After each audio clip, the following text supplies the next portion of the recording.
everyone and welcome back to my channel, or if you're new here, hi, my name is Nicole and I'm a part-time reseller on Poshmark, and in today's video I'm going to talk all things money when it comes to my reselling business. So this is going to cover how I budget for, what I spend for inventory and how much I pay for things and what other kind of expenses I have, and also, what I do with the money that I earn from Poshmark. Do I put it back into my business? What do I do with it? I get a lot of questions that ask about this kind of thing, and so I just figured I'd make one big video that covers all of it, and I hope this will be helpful for you if you're starting out or if you have an established closet already.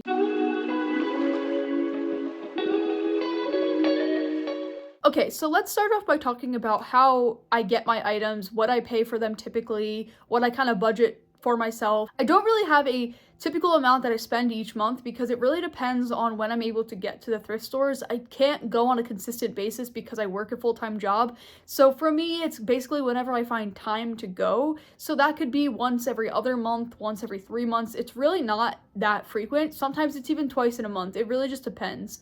And I don't really have like a budget per se of how much I'm gonna spend, but I do go in with the intentions of only getting things for around $1 each item.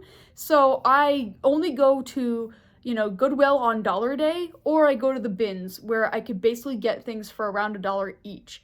And I kind of set that for myself starting last year, where I was only, buying things for $1 each, and it's really keeping my costs low. So that's helping me have the most success because I'm able to flip a profit on more items at a larger amount, even if I sell them cheaper.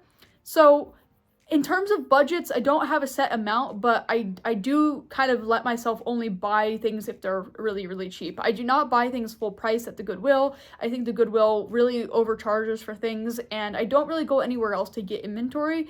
And in fact, I also get a lot of free things from family and friends, so that also helps keep the cost low as well. So when it comes to the money that I earn from Poshmark, I don't really put it into a separate account. In fact, I only just put it into like my bank account because, Poshmark is a part-time job at this point. It's not like my full-time job.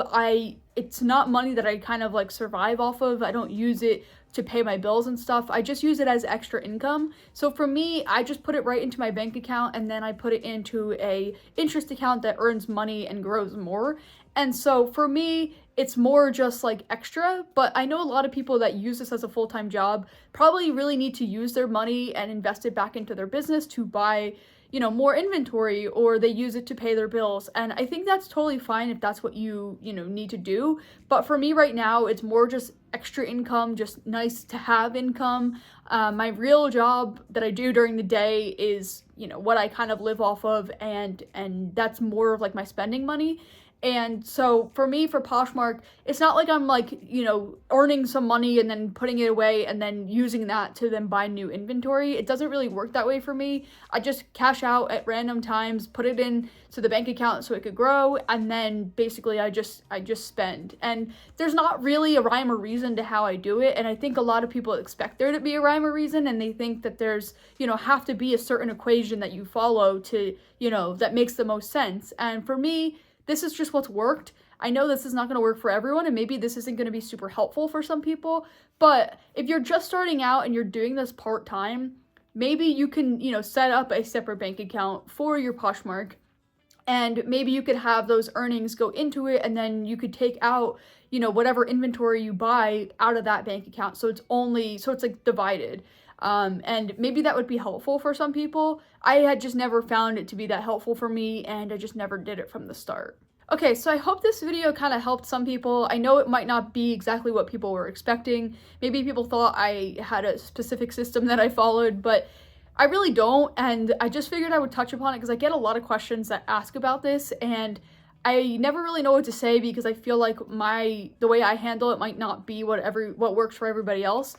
But I think at the end of the day, as long as you find something that works for you, that's really what matters, because this is your business and you could do it however it works best for you. If you want to see another video on different tips that I think are gonna, really help you have the most success on Poshmark, you can click right here. And if you want to see a video that I did recently on how to actually have more consistent sales, and these are like gonna be stats that are gonna help you have more success, and they're gonna be, tangible things that you can do and change in your closet, you can click right here. But until next time, I will see you then.